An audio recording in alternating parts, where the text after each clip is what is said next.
right across the parking lot is the Conference Suites Hotel. That's no big deal. I'm going to tell you a story about that. I checked in this afternoon. I just tried to be funny.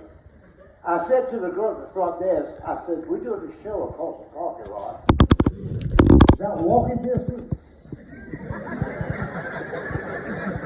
Or should I drive? She said, in your case, I drive.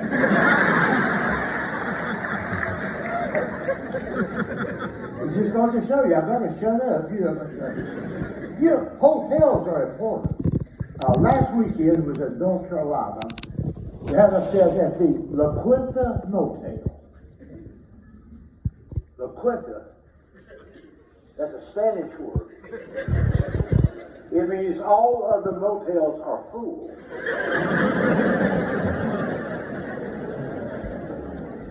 Before I get started, by the way, you saw me walking kind of slowly out here.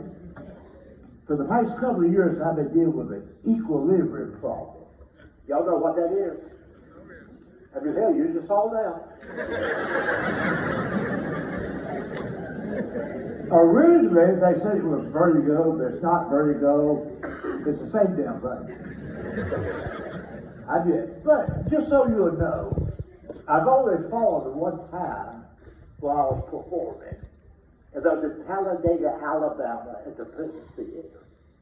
And I was just standing here just like this, and I moved forward like a foot or two, and I fell flat on my face. And I just started applauding. That was part of the show. And I made the mistake of saying, I followed and I can't get up. They thought I was doing a skit. They just come applaud like that and say, what the hell me up? So you folks on the front row right here, if I topple over and you don't catch me, I'm going to sue you. But you know what, though? Everybody's good. I mean, there's always something going on. The year before that, people thought I was handicapped because I had pulled the groin muscle. I tell you, if you guys have ever pulled the groin muscle, man, I'm losing this. Radio Shack.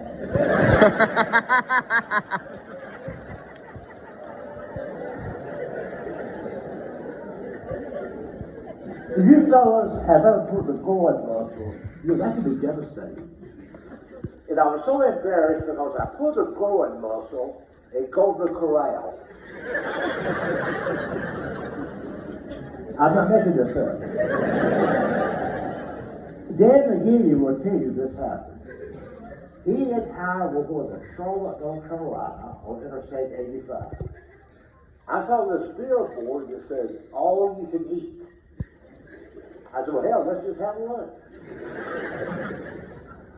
With this extra ramp, down this access road, as we were approaching the entrance to Golden Corral, a church bus, a women's auxiliary bus, the whole bus full of fat Christian women. I mean, God bless them. I told Dan, I said, we better run. If they get in line first, you'll be here all day. And that's what happened. I was just,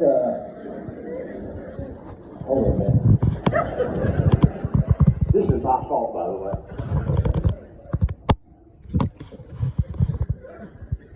Oh, it's just not down here. So anyway, here's what happened. I was just rushing, not paying attention. So as I entered the entrance to Golden Corral, somebody had spilled either tea or water on the floor and I slipped. I caught this railing with my left hand, but my right leg kept going. It hurt. But it didn't really hurt until I woke up the next morning and I couldn't hardly move. So I went to those local urgent care centers. They did some x-rays. And the doctor said, you have put a groin muscle. I said, are you sure? He said, well, somebody pulled it.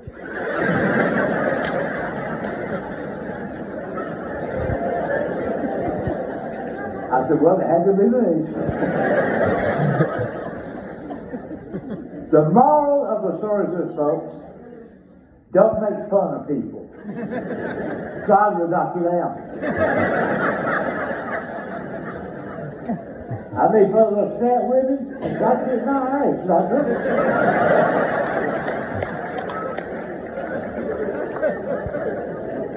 Well, that's good. I'll give you an update on some kinfolks here. You know, we all love our kinfolks, but we have one or two we don't want to see too often. I got a cousin that way. I see him every month or two. We have lunch, just, get together. I love him to death, but he's always bragging about something. For the past 2 years, he's been bragging about getting a brand new 6-quart crock pot. And he don't have it yet because he pleaded on railway.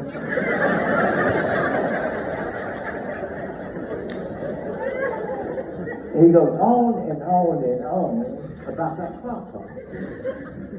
He asked me, he says, do you have a crock pot? I said, I don't need a crock pot.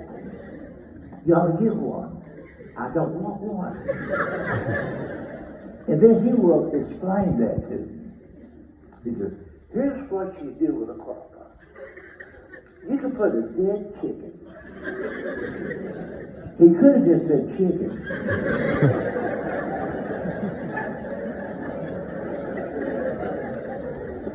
You can put a dead chicken in the crock pot early in the morning. Turn it on low. And when you get home from work in the evening, he'll be ready to eat. Ain't that something? I said, yeah, but you don't work. I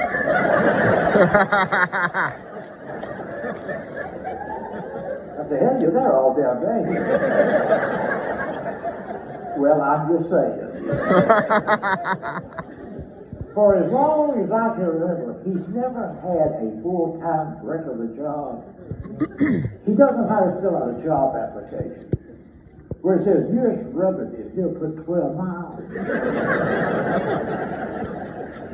In case of emergency calls, he'll write it like 911.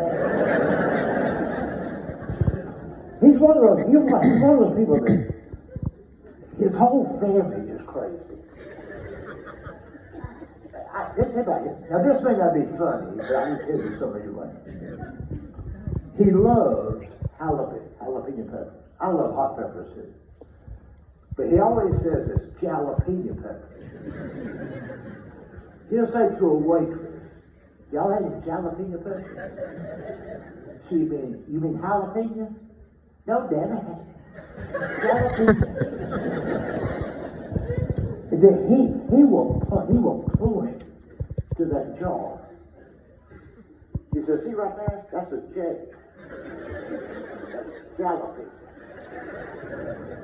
And I made the mistake of trying to explain that to him.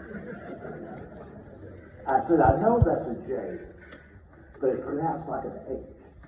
It's like the word Jose. Jose is J-O-S-E, but it's pronounced with an H. He goes, that don't make a damn sense. If that makes sense, the Jello would be hello.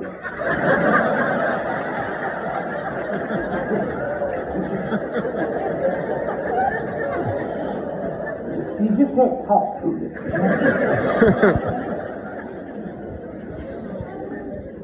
Have you ever been around people who will talk back to the television?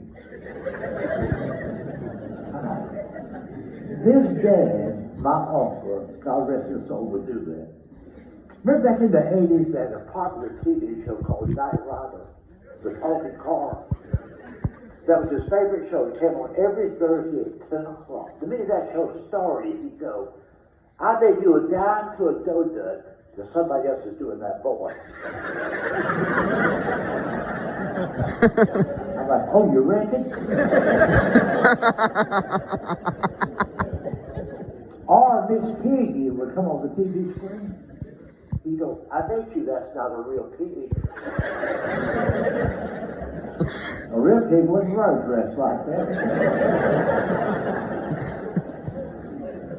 So he got all his habits from his dad. Here's something, this was just a few years ago. Now this is, you are familiar with this. This is common knowledge because we've all been told that 75% of all fatal car accidents usually occur within a 20-mile radius of where we live. When he read that, he moved.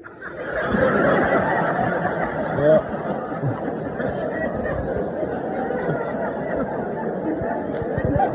That ain't gonna happen to me.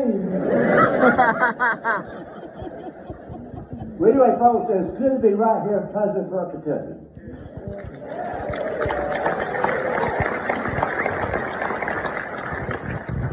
This is only a 6.5-hour drive from my house. That's a short trip.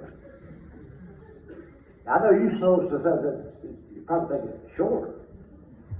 Well, for people like us, 6.5 hours is a short trip.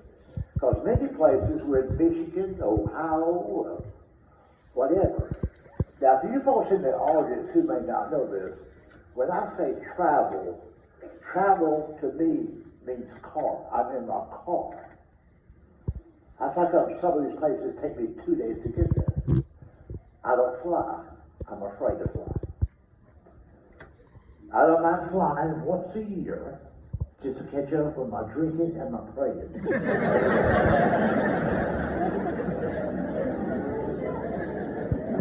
There's no such thing as a safe airplane. At 30,000 feet, if something comes loose and falls off, it's pretty much over. It's not like if you go, where's that noise coming? I'm going to pull out here and see what that is. It could be the muffler. And you know, even the airlines know they're not safe. That's how come they overly brag about the safety features. They seem to be especially proud of the flotation seat. Every single flight, regardless of the destination, they will explain the flotation seat. They got a little video they show. Now look at it. You know.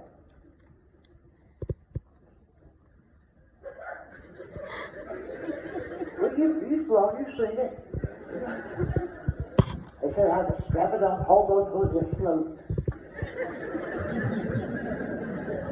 In case they crash into the ocean. That sounds good. But there's no ocean between Georgia and Kentucky.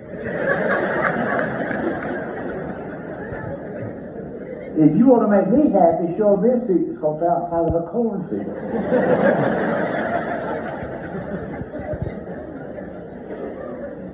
Now, people have made fun of me for a lot of years, especially other entertainers that I know. Because, see, while they're on an airplane, I'm on the interstate.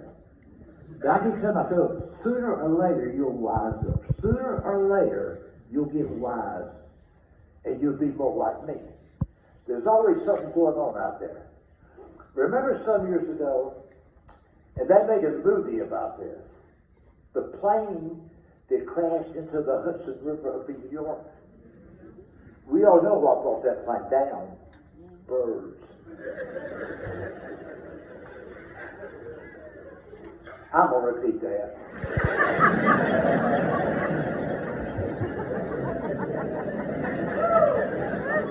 Some of y'all said I like his snowmobile. You go like, well, yeah.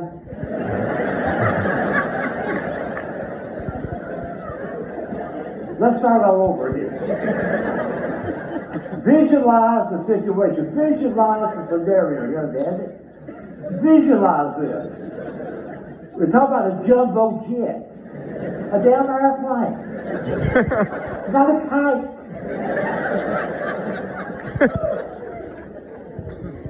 Not a balloon, a damn airplane. Knocked out of the sky by some birds, it was birds. Not a deer. Birds. If this was an actual quote from the pilot's name was Captain Sully. This is an actual quote from the pilot. An actual quote. The moment I saw the birds coming, I knew there could be trouble. The last time a bird hit my car, who do you think went down?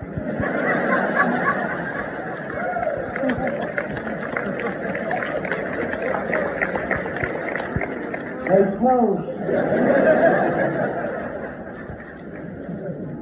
Almost every week of my life, I pull out of my driveway headed out on some trip. Not once has any member of my family followed me to the front door going, "Be careful now, there's birds out there."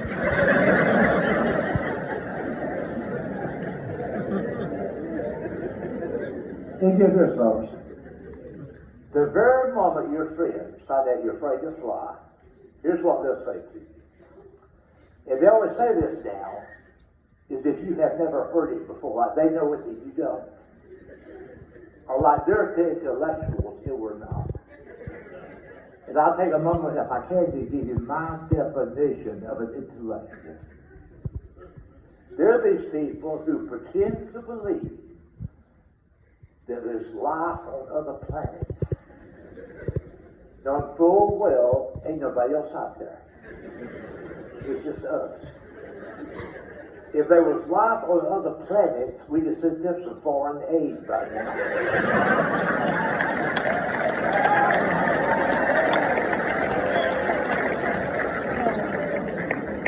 Or maybe a stimulus package.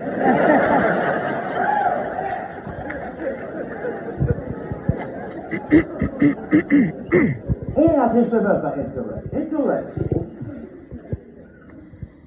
more so than the rest of us. We all make heaven, but they are overly concerned about this thing called climate change or global warming. Let me tell you first about global warming, especially you younger folks out there. Don't worry about it.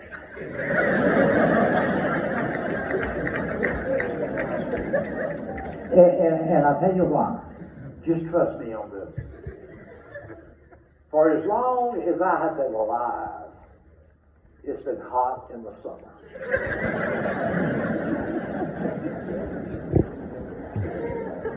And this right here is almost unbelievable. Some summers have been hotter than others.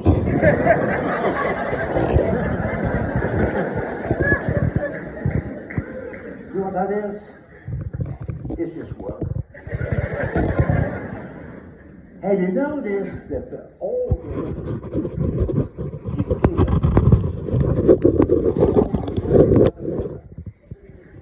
which makes no sense at all. Just go visit your grandparents sometime. Around 9:30, 10 o'clock at night, you'll hear one of them say this. They'll go,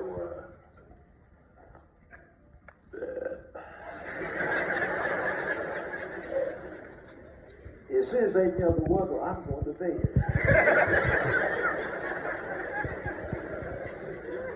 They just heard the weather 5 minutes ago. So we've been conditioned to believe that the weather is so important, we got to hit that weather one more time before we doze off. You know what that is? That is the power of television. Television news. See, it's called the news. So it must be important or it wouldn't be on the news. So as the years have gone by, in recent decades, we've been convinced that weather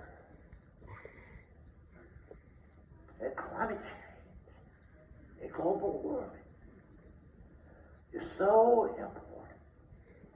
Right?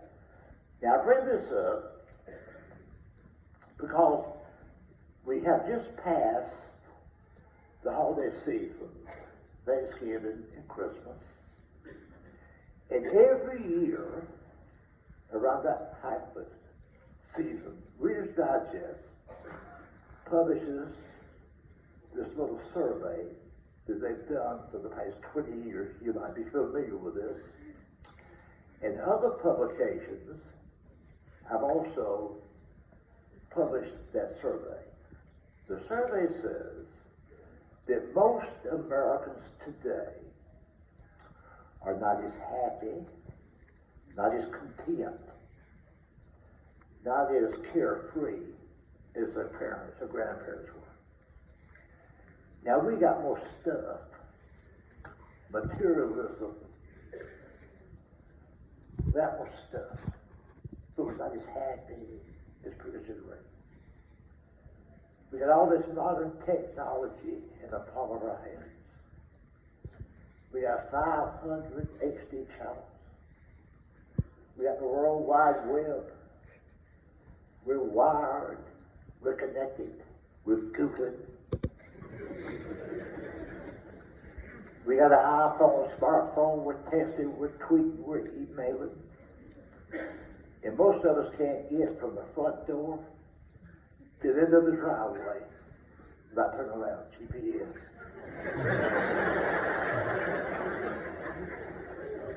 See, everything in our life is little like animated screen or something. Whether it's 2 inches in diameter or as big as the side of the house. See? Right? Now, go back to global warming for a minute. Right? Now, for the folks in the audience tonight, whether you are in your 20s or whether you are in your 60s,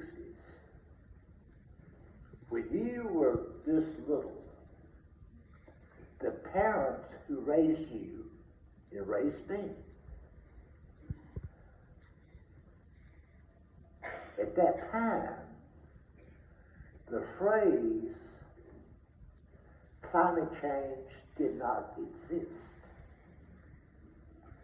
The phrase global warming did not exist. Well, since those phrases did not exist,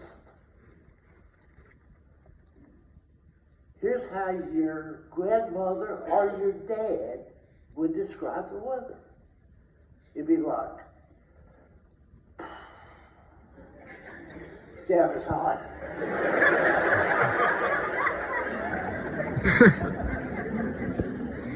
And then just go to work. It was a 3-word discussion. Damn, it's hot. And we've gone from those 3 words to where we are today. We just saw the news a few months ago. This past August was 1 degree hotter than the previous August. It was.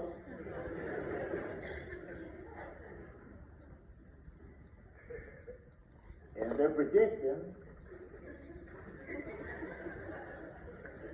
this is not comedy, this is real. And they're predicting that this coming following August, for the month of August, could be about 2 degrees hotter than the previous August.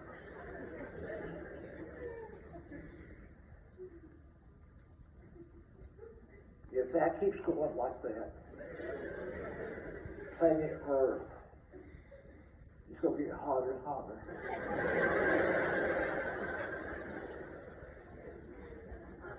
And the whole planet Earth will only be around another 100,000 years.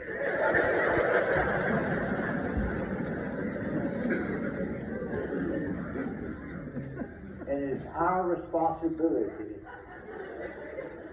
to save the whole world. We need to adjust our thermostats. drive smaller cars. We all need 4 separate trash cans in a little tiny kitchen. We all need to recycle. We need to separate the plastic from the paper from the cans, and separate all that from the food scraps from the paper. We all need to do that. And for goodness sake, folks, please quit sucking on those plastic straws.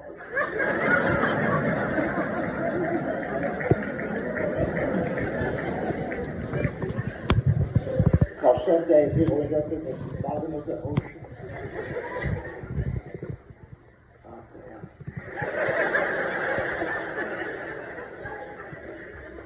Because they hate it burned to carry.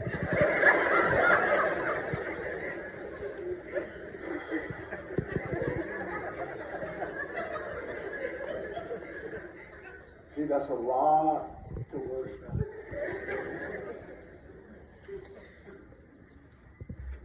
So this time you see this survey from Prestonsburg, it tells us we're not as happy as our parents were. And you don't know why. This is why.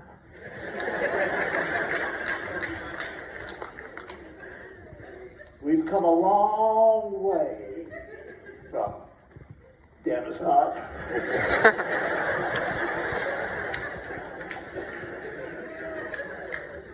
Now we gotta save the damn planet.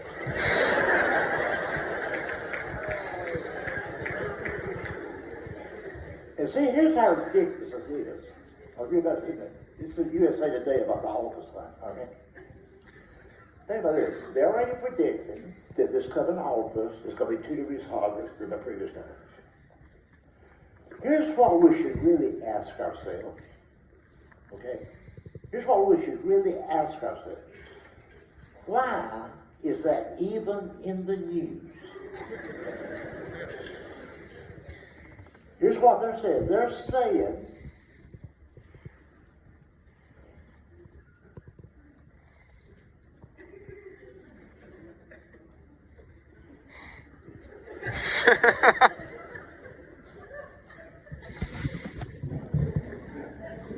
not tomorrow morning,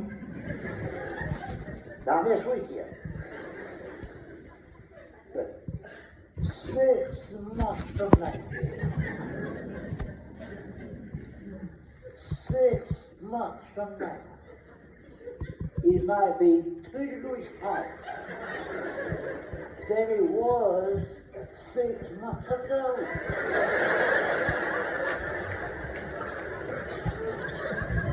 What's gone is gone. And between now and next August, we all might get hit by the old truck.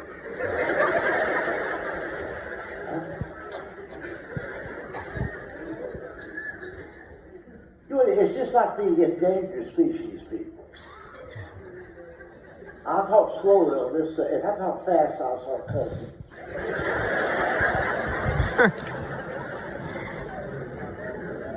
I've got a theory that not one single person really cares about the long-tailed kangaroo rat. And they shouldn't. It's a rat, it's a damn rat.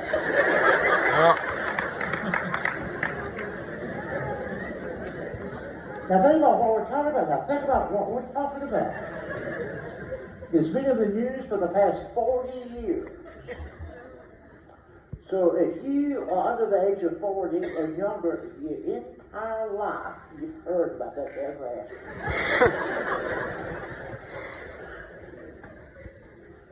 See, once you hear something 20,000 times, you start to believe it must be important.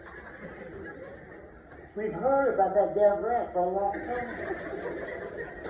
The American taxpayer has spent billions of dollars in one form or another trying to preserve that damn rat.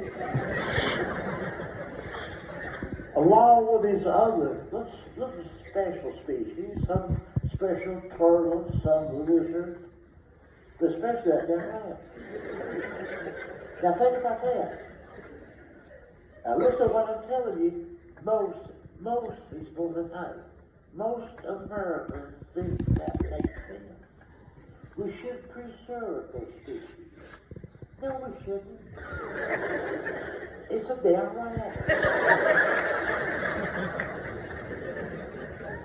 You know how come we worry about that damn lamb? Because we've heard that so many times we believe it's a problem. That's how come all of us worry. We just worry and worry and worry about climate change. We don't think about common sense. We just heard it so much. Okay? Let's go back for a minute to global warming. Let's go back to climate change.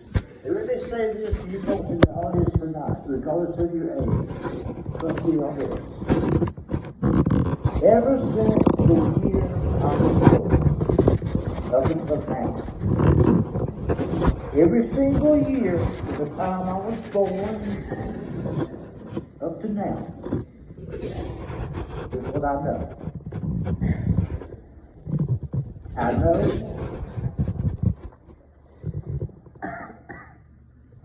it's hot every summer.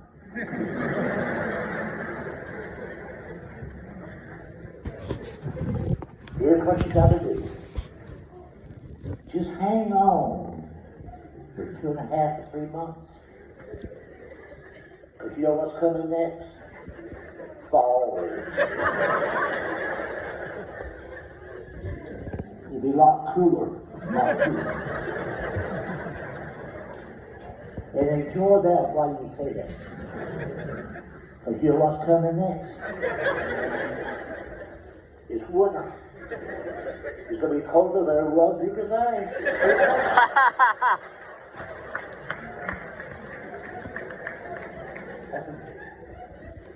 You just hang on for 2.5 to 3 months. Because you know what's coming next? Spring. Springtime is coming.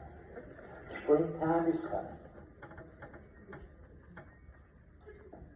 And the grass will turn green, and the flowers will bloom, and the birds will start singing again. That has happened every year I've been alive, and for thousands of years before me. That's all you need to know.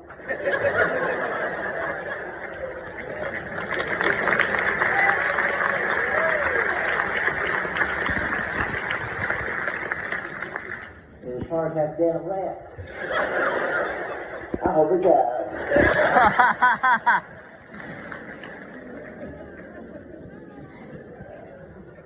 For me to worry about endangered species, you have to convince me we're almost out of chickens. I love fried chicken, by the way.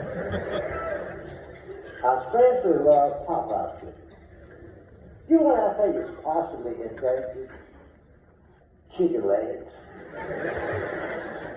And I think, and this may have happened to you. I go into Popeyes. I want the 3-piece snack. I want chicken breast and 2 drumsticks. And the young lady says, "I'm sorry, sir. We're out of drumsticks right now." You see, I'm not like most people. I don't go, well, okay. I want somebody to explain that to me. I said, "Go get the manager."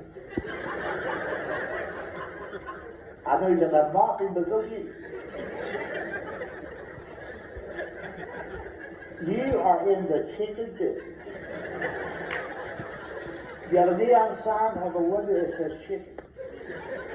You have billboards along the interstate system advertising chicken. You spend multi-millions of dollars on network television advertising chicken. What happened to the drumsticks? When those chicken breasts come driving through, what were they riding on?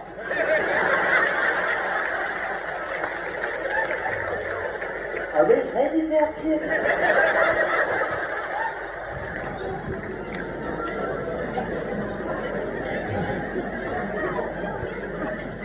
That's what I worry about. I don't eat spotted owl.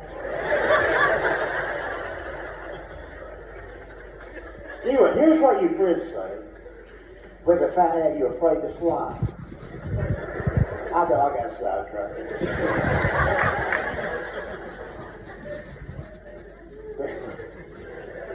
You know, more people die in car wrecks than they do plane crashes. I go, so? That's the way I want to know. Car wreck. Where I'm from, it's kind of like a tradition. We don't have heart attacks in my family. We just cross the median. Used on the weekend. Just out drinking. Or trying to outrun the repo man. Look at this. At least if you die in a car wreck, they can always retrieve the body. If being Baptist, we need that. If you give us some embalming fluid and some tater salad, then we need to have a funeral.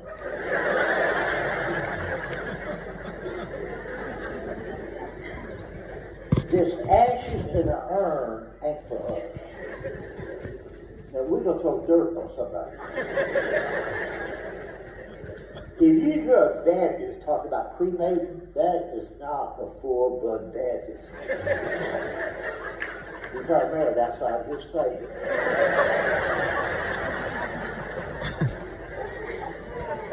If you hear a Baptist talk about burning something, it's going to be biscuits or leaves. It's not going to be Uncle Larry. Now, you know, this is true. We respond to every tragedy in life with food, a covered dish. We'll knock on somebody's front door and go, sorry to hear about your son-in-law. Here's some baked babies.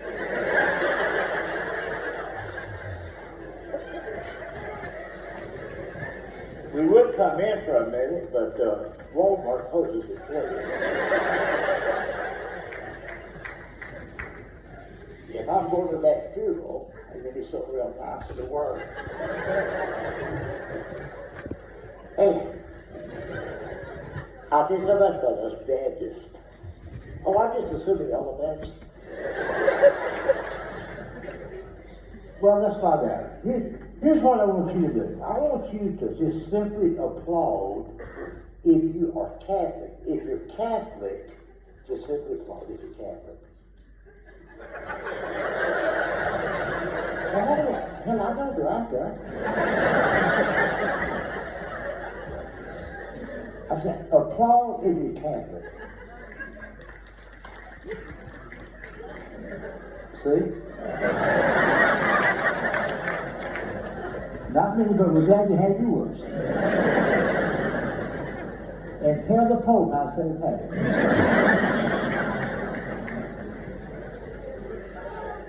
I need to talk to the Pope. I want to talk to Pope Francis about his wardrobe. We all see Pope Francis on TV all the time. And Pope Francis always dresses the same way. Pope Francis always wears a solid white robe. It's a full, flowing white robe. It's a white robe. The Pope is just one hood away.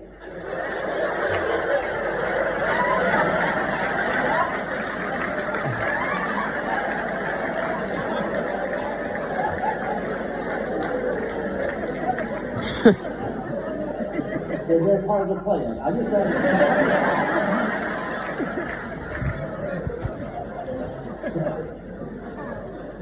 so I would suggest that Pope Francis He used to ask the rhinestones. They're more like Turtle Lake.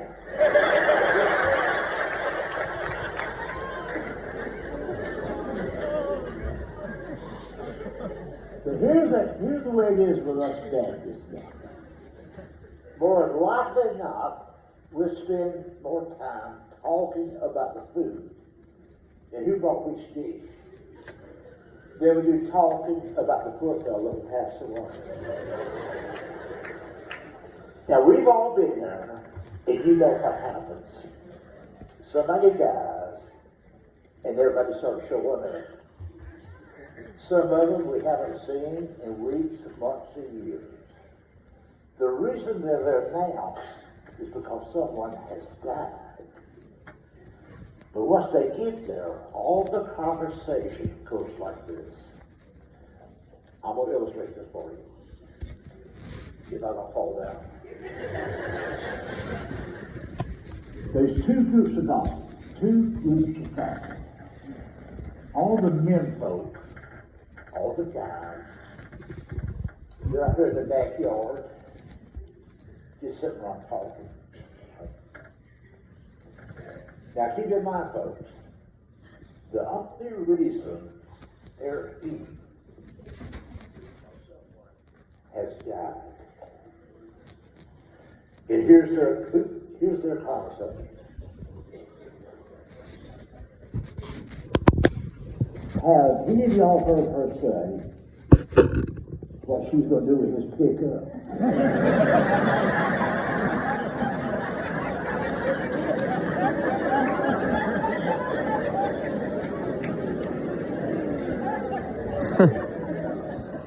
That truck just got 13,000 miles. I wouldn't mind having that truck. Well, she can't drive it. It's a stick shift. I'm going to ask her about that truck. Of course, I ain't going to say nothing right now.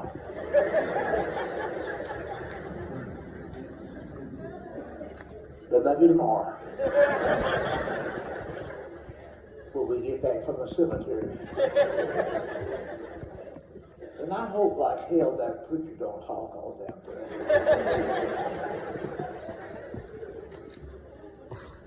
But I'm going to ask her about that. I didn't get a cosign. My niece, she'll cosign. My nephew can't cosign somebody right now. Until he gets that crop out of it.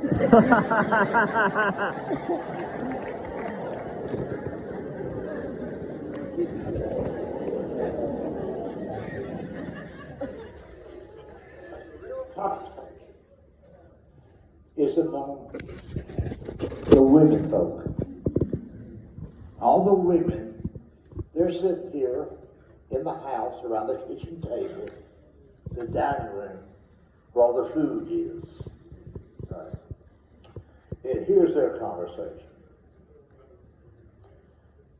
Well, I see Elizabeth brought that macaroni salad.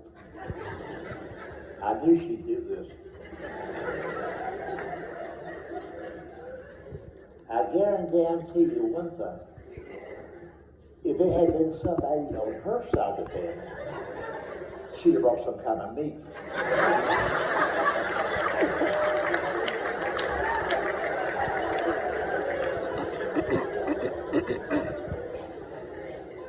Now let me tell you what I'm talking about. And don't let this go no further. A year ago, when her sister's husband died, you know, he's the one who got killed while he was using a chainsaw. He always wanted a chainsaw. It was his birthday. So we all pitched in. There was 200 of us.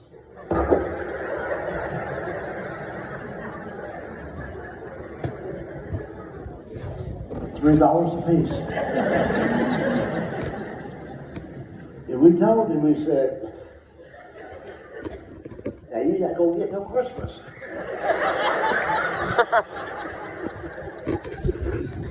Anyway, he was outside there cutting down fence posts.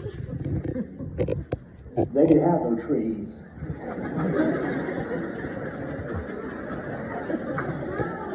As a matter of fact, it wasn't even his fence. So the neighbor shot him.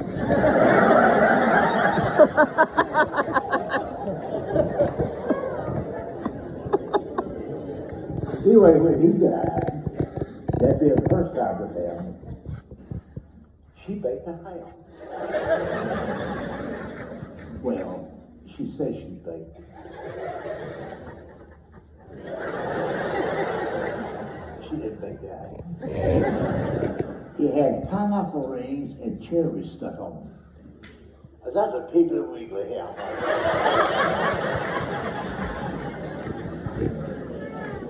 But I don't want to start that. Now let me show you all the difference. When my cousin died, now we're talking about my side of the family. He's the one who drilled himself to death. What happened was, he had this high-powered Black & Decker drill, and he was going to put the screws back into his capital belt buckle.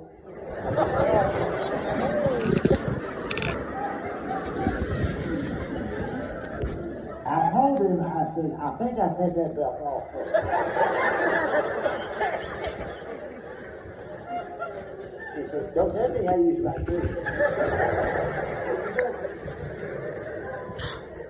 We get about halfway through and he sneezes.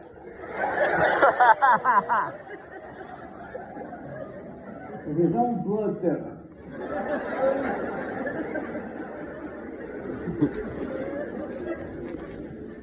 Anyway, when he died, that being my side of the family, guess what she showed up with? 11 deviled eggs. Now, who in the hell would make an odd number of deviled eggs?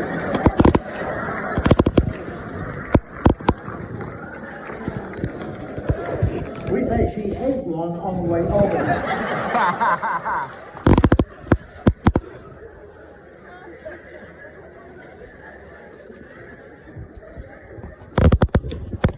That's the way it was a generation ago.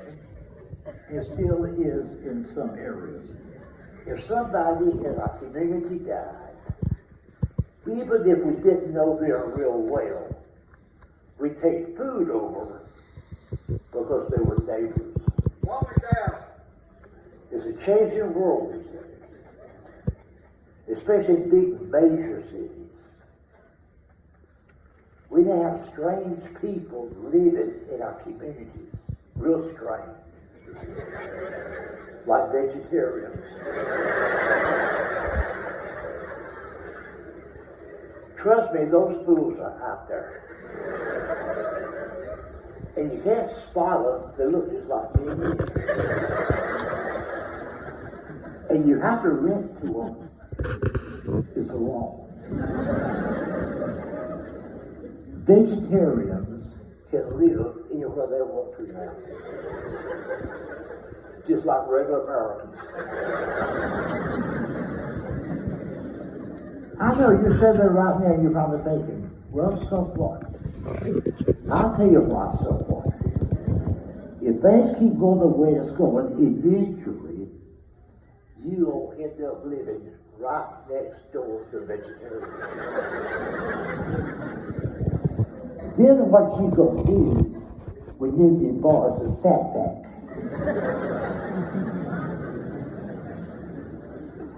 Now, this may be funny to you all. I'm serious about this. The world is changing too quickly. Pretty soon, your neighbor to your right will be a vegetarian, your neighbor on your left will be a Mexican. And quite frankly, I'd rather have the damn Mexican. At least we know how to eat.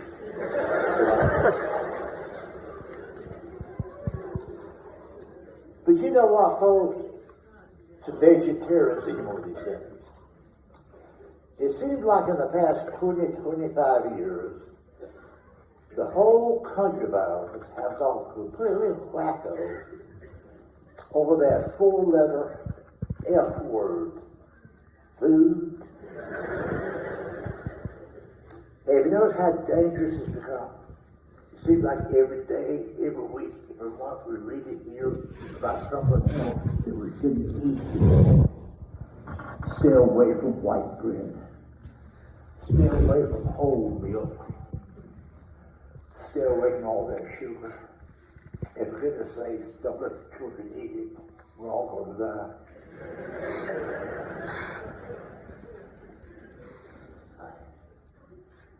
It's taken us the past 20, 25 years to get this point.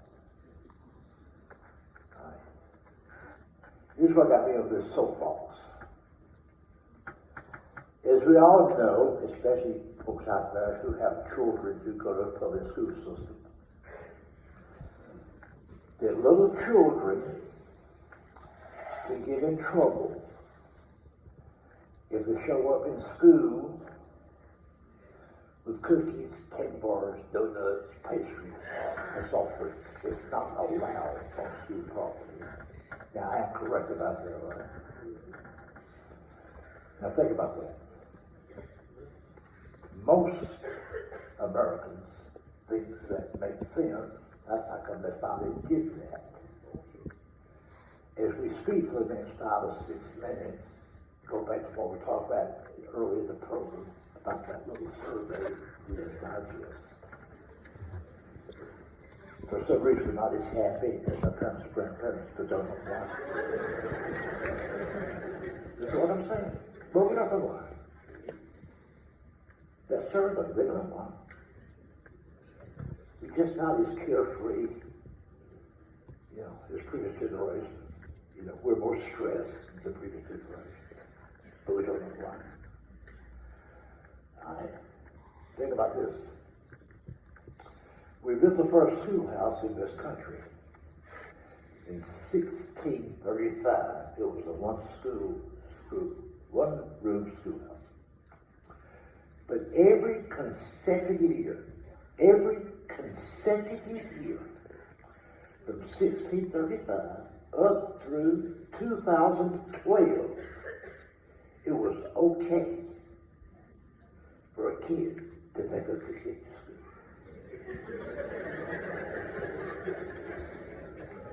So we must be completely arrogant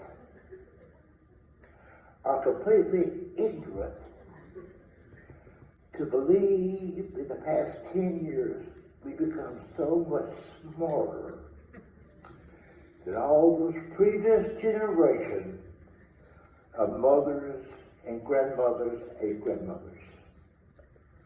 All those old, crazy, ignorant, uneducated women, they didn't know any better. They let their children enjoy their childhood. They let their children take dessert to school. How stupid they were.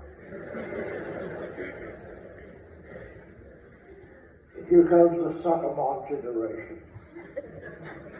They're so much smarter. Because they've got something that previous generation of mothers never had. They've got these books on parenting. They've got Dr. Oz. They've got Dr. Phil. They've got Oprah. They've got the Learning Channel. They got the Discovery Channel. Oh, thank God we're so much more. See, I believe in progress. I think the world does move forward. But I don't believe that every single thing in the past should be eradicated. Some things make more sense then than now. Here's what I mean by that. Used to, if a kid got in trouble at school. And somebody from the principal's office called the parent. It would go kind of like this. Miss Jones, you need to get out here. Jason is in trouble again. Oh my God, what did he do now? He showed up in school this morning with 2 pornographic magazines. And he showed pictures of naked women to all the other boys. Now some of you younger guys, or older guys in the audience, remember those days happened when we were in school. Take dirty pictures to school. He got in trouble. You probably got an ass whipping. But you know what though? At least it was normal. It was logical. It was normal. We're better off then than now. Here's what happens now. And as a country, we should be embarrassed about it. Here's what happens now. The parent gets the call. Miss Jones, you need to get out here. Jason is in trouble again. Oh my God, what did he do now? We found a Tootsie Roll in his locker.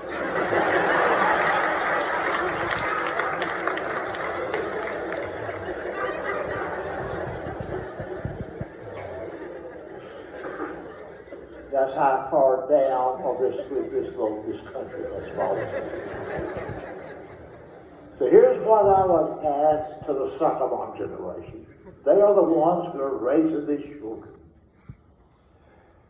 Ask yourself this. What kind of little boy are you raising? Think about that. What kind of little boy are you? What kind of man do you want him to grow up to be? A man who's attracted to naked women? Or a man who scares shitless of a Tootsie Roll?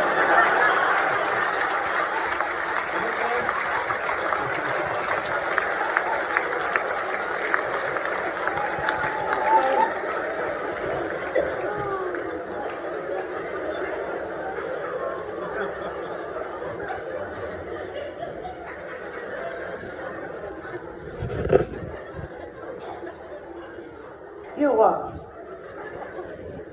It's just food. We should take care of ourselves. We shouldn't be gluttons. But you know what? Life is short. You got to enjoy the day. It's just a cookie. It's just an ice cream cone. Here's what's going to happen to all those folks who lecture the rest of us. I had a vision about this. One of these days, they're going to be leaving the GNC store. As they step off the curb to cross the street, they'll get run over by the little Debbie snack cake truck.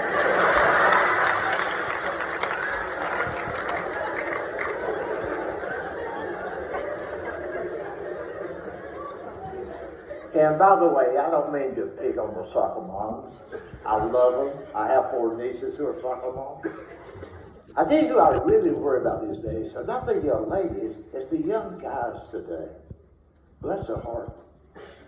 Around the country, sometimes I work at all these places, and they will have me booked on the show with a comedian who is like 1 or 2 generations behind me. They're great guys, but those young guys, you know, they can be weird.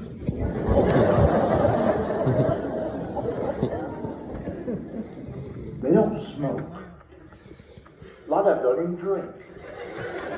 Ain't that odd? It's like working with little girls, really. We always stay at the same hotel. They'll call my hotel room, and they go, "We going out running. You want to go?" I'm like, "Do what?" "We gonna run." "You go?" "Hell no, I ain't going." But if you happen to jog by a Krispy Kreme,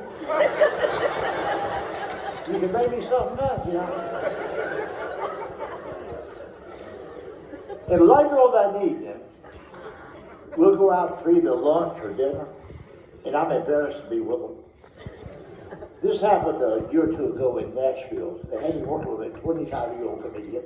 Now, 25 is younger than me.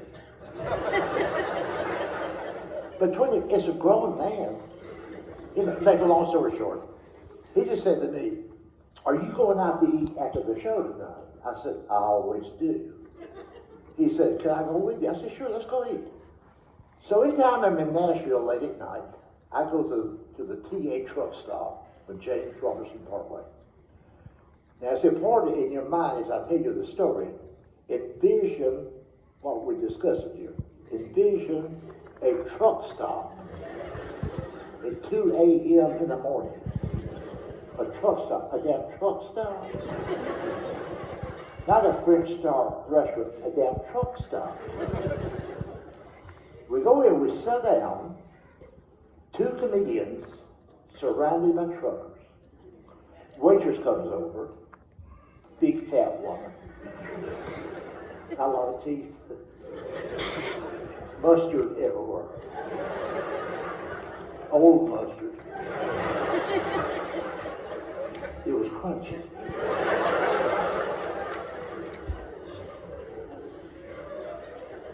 All this young guy wanted was a salad. Nothing wrong with that. But he asked this truck stop waitress, did she know whether or not any of those salad ingredients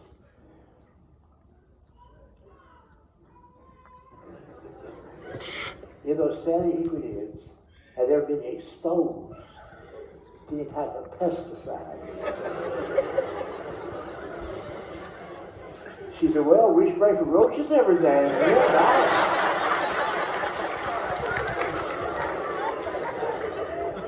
I don't think none got on the lettuce. Now hold on, this gets worse. Remember now, she's talking to a man. What kind of dressing do you want? He said, raspberry vinaigrette.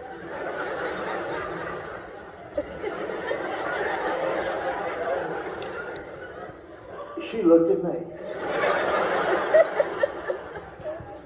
She said, "You know what he's talking about?"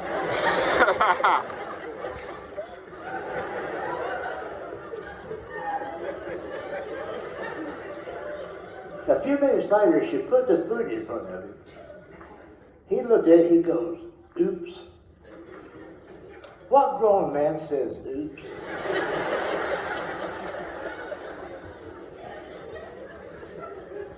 "I didn't know you put cheese in it.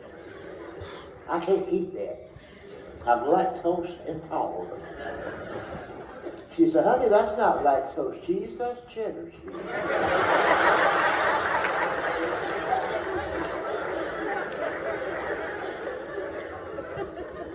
You see, while those young guys are going through all that, I'm sitting there with chicken fried steak, extra gravy, mashed potatoes, extra gravy. I was a grown man before I realized that gravy was not a beverage. Cornbread, a lot of butter. When I say butter, I eat real butter. There's only a tiny percentage of the American people that eat real butter anymore. The young people have never had any real butter in their entire lives. Real butter, there's just two words on the carton. It simply says salted butter. That's all you need to know. Very few people even eat that. They don't have real butter anymore. They don't eat it. You know. I say this to children in the audience, to kids today. Get yourself some real butter. Shop with it if you have to. It's worth the risk. You need to enjoy or experience the pure joy of real butter. It didn't kill your grandparents.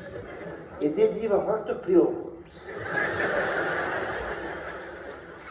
Real real butter was just wonderful and it worked just fine for centuries, just centuries. In recent years, we got rid of it. See, once again, we got rid of it. For some reason, there's no real butter in the refrigerator anymore. Why is that? Not being a logical thing, not being common knowledge, not being common sense. Because we heard about it, we see about it, and we time goes on, still away from real butter. Nobody in this audience, no doctor you've ever been to has ever told you to avoid real butter. See, we just, same thing. We started worrying about that dead rat.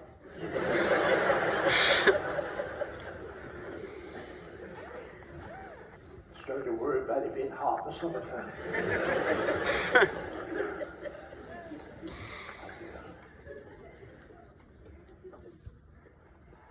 Get rid of that damn butter.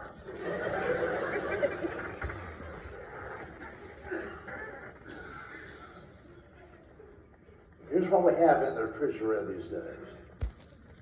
Things like hard, healthy choice, smart balance.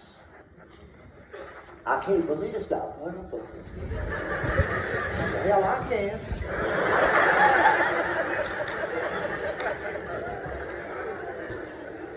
I can't believe it's not butter spray. It's a butter mist. You can trust me on this. If your daughter is dating a guy who sprays his butter, there ain't gonna be no grandkids.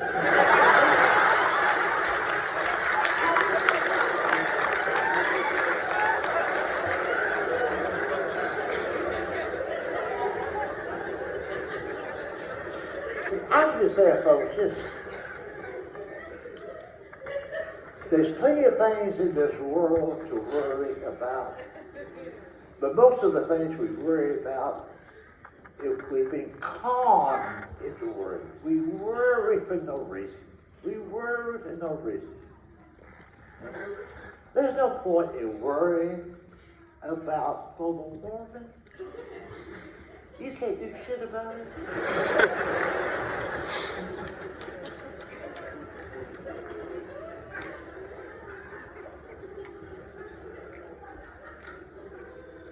And you should be just like your dad or your grandmother. This time you see a rat, kill it.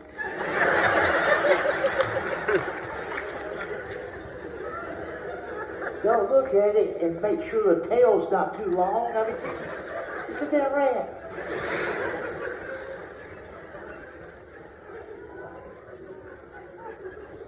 And once again now,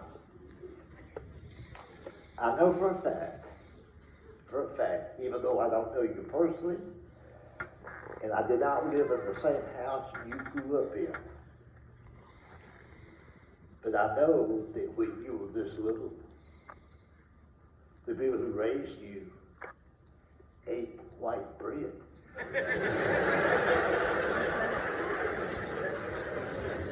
And they let you eat it.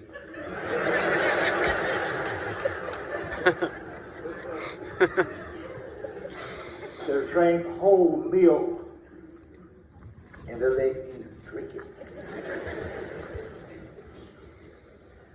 Your grandmother and your mother put real sugar in that homemade banana pudding and let you eat it. And look at you all today, just like me. We're still here. We survived. See what I'm saying?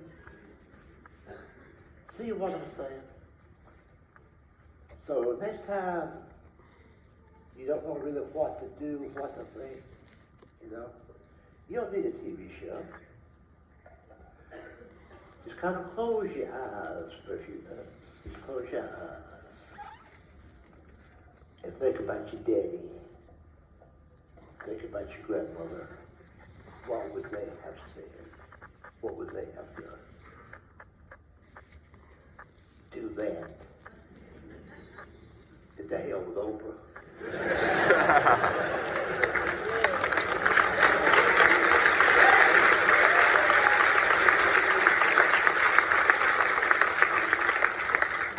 It's just like the fast food industry. Can you imagine in recent years how the fast food industry has been just demonized, given attempts to legislate TV advertising? Because our children are too fat these days. The reason kids today are more obese than previous generations because of fast food use, junk food, fast food. There have been attempts to legislate to prohibit fast food from targeting our children. See, McDonald's are predators. They're targeting our children. They advertise things like the Happy Meal. That's what kids want. They ought to be allowed to advertise like that. Once again, most Americans think that makes sense. No, it doesn't. Think about this, folks. McDonald's has been around since the 1940s. They went national in the 1950s. They started selling and advertising the Happy Meal in the 1970s. It's not in your product. You think it's new because now they complain about it. As far as the Happy Meal is concerned, McDonald's has not changed the recipe. It consists of a burger fries, and a drink. It consists of the exact number of calories, exact number of grams of fat today as it did in 1978. Now, with all that being true, and that is true, how come then didn't the two previous generation of mothers worry about it? How come the two previous generation of mothers never complained about TV advertising? How come the two previous generation of politicians never discussed it? Why? What changed? Not McDonald's. They're doing the same. We changed. We changed.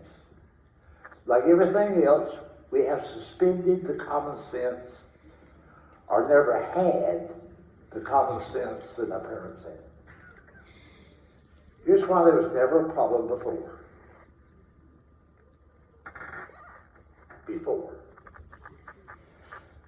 Now, those mothers were not as educated as today's mothers, but they knew three things. Number one, McDonald's don't deliver. Number two, little children have no money. Little children don't have any money. The mother controls the purse strings. Number three, little children don't have a car. They can't drive. The mother controls the transportation. Think of what I'm telling you. McDonald's don't deliver. Little kids have no money. Little kids can drive a car. So here's the way it used to work. Here'd be mom just doing what mom does. Here comes a kid cutting off her clothes. You know, Mama, take us to McDonald's. We won't have to rule, You better get your ass out in the yard.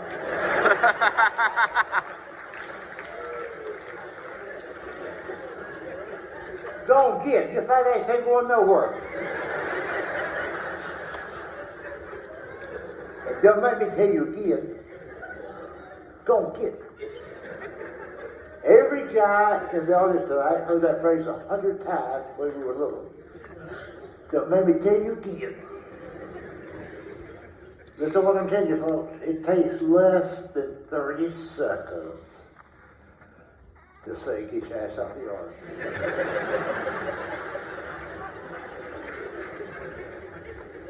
End of discussion.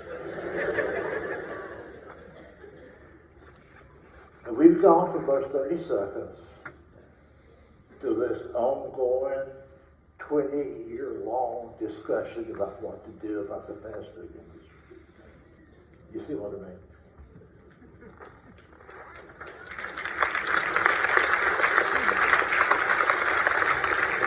Imagine this, imagine this, imagine this. This is how far down the slippery slope we have fallen. This is where we live. That's our house. This is the front porch. That's our front yard. There are 2 kids right there. Look at them. Fat as hell.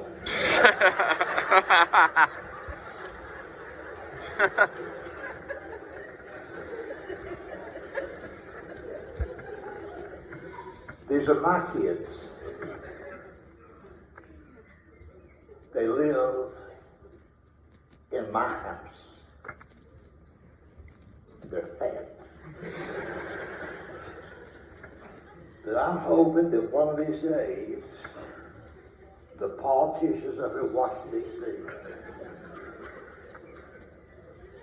will do something about that.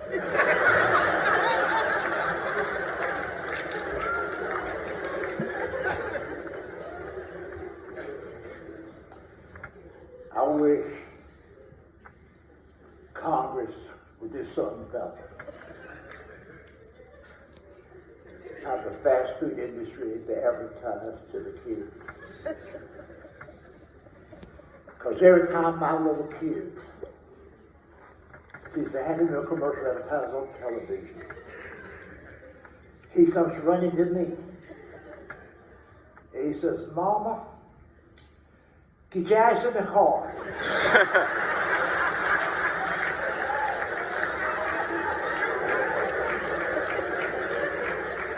We're going to McDonald's. I just go, look what the thing is. Ah, damn. It's my opinion that some people deserve the misery they're wallowing in. But yeah, we'd all feel better if we would just quit using the word disease. The word disease makes us think that we're sicker than we really are, you know. It's appropriate in some cases, but it's overly used. See, previous generations had heartburn. They take a nipples with the Alka-Seltzer and keep on moving. Not us. We're all victims now of acid reflux disease.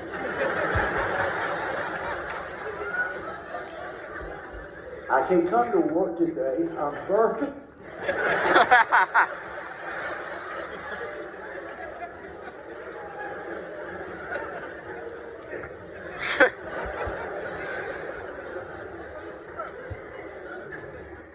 A real big people.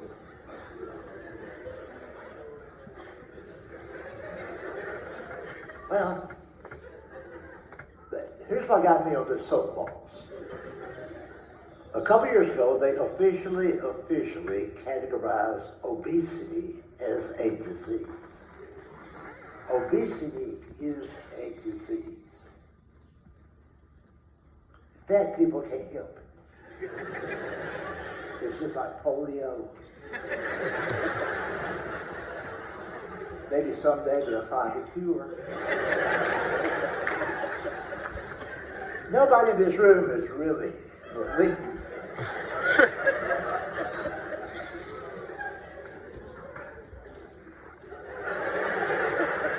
Nobody in this room really believes that this is a disease. You think so? They got close to some fat person. They sneeze. Now, hell, I got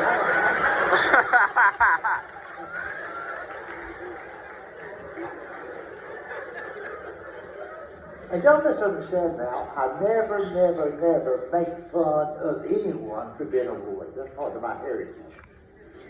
I just kind of poke fun of the mannerisms, the habits, of what they talk, you know. And we don't know these people. They might be a cousin or an aunt. The one that stands like 4'8", but tops out at 385. You've heard her say this, you know, like, oh wait. Lord. I don't know why in the world my feet hurt like they do. And I'm thinking, I'll take a stab at it.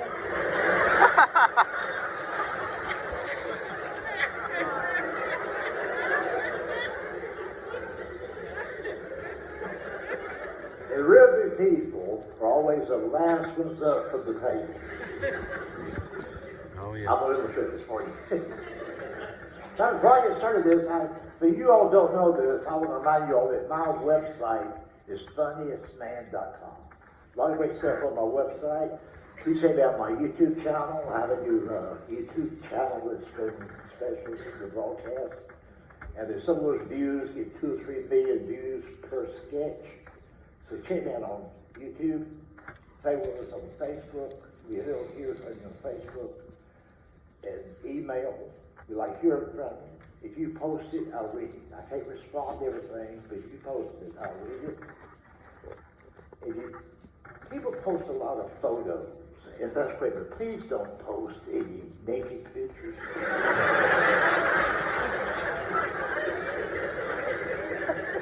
You can mail those to me.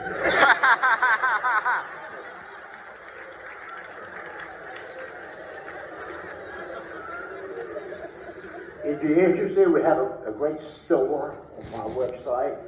You can buy a lot of things, hats, shirts, DVDs, CDs. I have a brand new CD called Crock Pots and Chicken Legs. So a lot of great stuff on the website. Now this right here is going to bring back good memories to you. If they're no longer with you, it'd be good memories. When you and I were children, most of us had at least one fat aunt.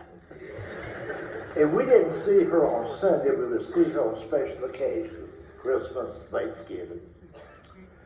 Same routine every time she showed up. Everybody else was through eating and has gone to the living room.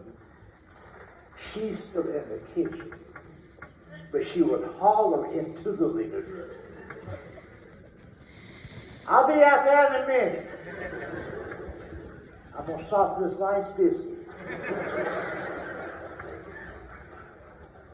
Finally gets to the living room, and she would flop down to the nearest chair. I mean, really flop down to be like.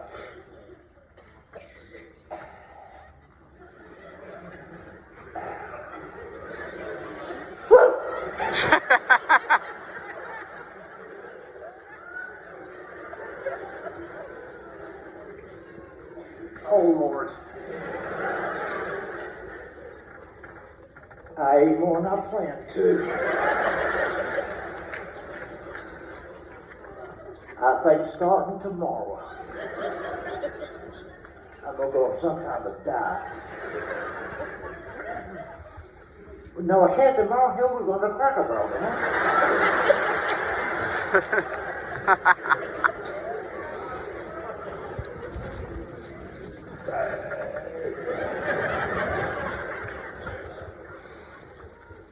I don't know if I'm meatloaf lays on my cheeks. So I'll get my go further.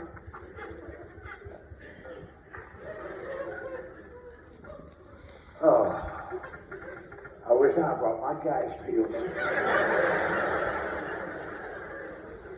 I didn't know you put onion in your meatloaf.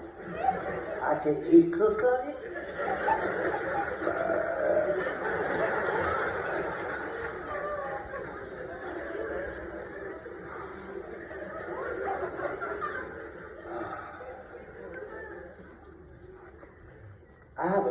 habit of eating snacks between meals. I gotta quit doing that. Like before supper today, I ate a whole box of fiddle faddle.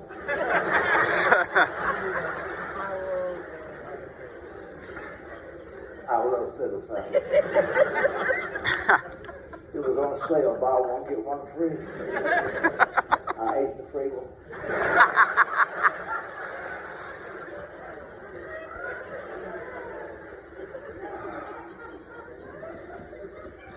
Oh, God.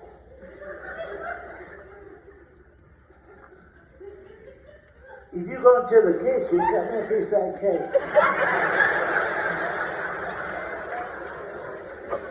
Just a little piece. I'll cut way back on my sugar.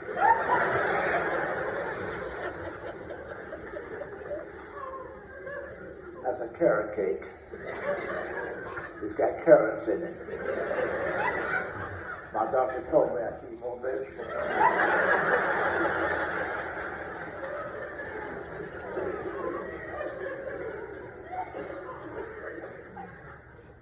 I'm good mind to change doctors. The doctor I'm going to now ain't doing me no good. He don't even know if I lost weight or not. His scale is just over 300.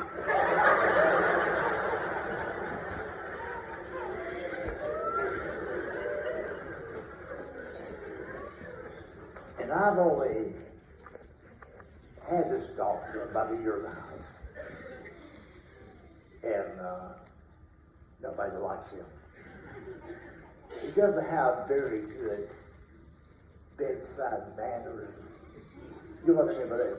When I say bedside manners, he can hurt people's feelings. Like, I always wear usually like a black dress. I just do. And he said, why do you always wear a black dress? I said, well, black makes you look thinner. And he said, that shirt's not black enough.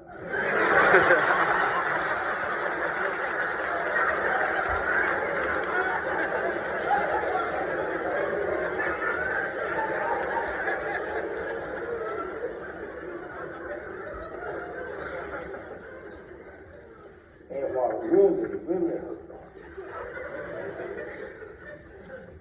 and this was before that happened, I just asked him, I said, why am I always so out of breath? He said, because most things your size has an engine.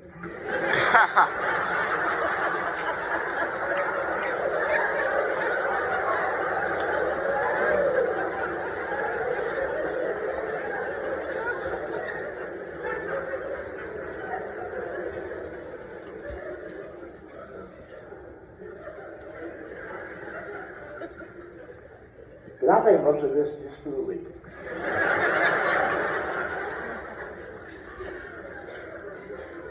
It seems like all my fluid, it's always settles around. I asked my doctor about it. He said, well, I can't go no further.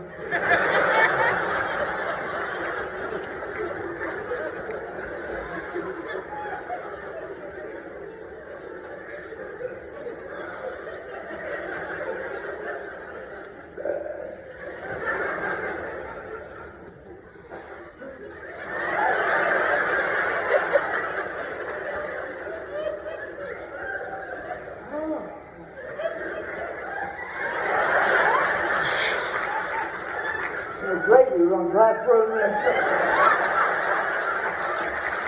Where's that guy, baby? Is there so much stuff?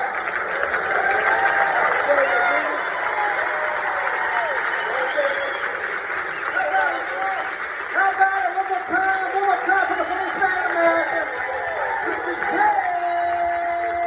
Gregory. Woo! You have a good time?